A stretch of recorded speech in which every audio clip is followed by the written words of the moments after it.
Така, както се разбрахме, продължаваме с топалките. В момента момчето от райско топче. Извъреден кантар, само да включа кантара момчета. Внимание. Един държи куката, единият дига само рибата. Аз ще я държа.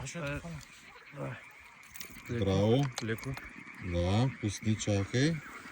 Пусни я. 20 кг, 120 грама с слинга, иначе 19 кг, 120 грама. Супер.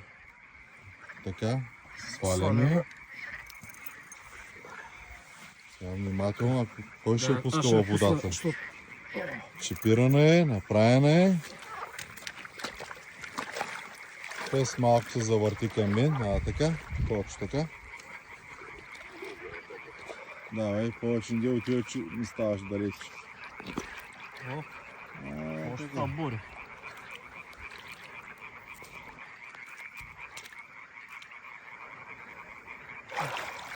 Браво, пускай.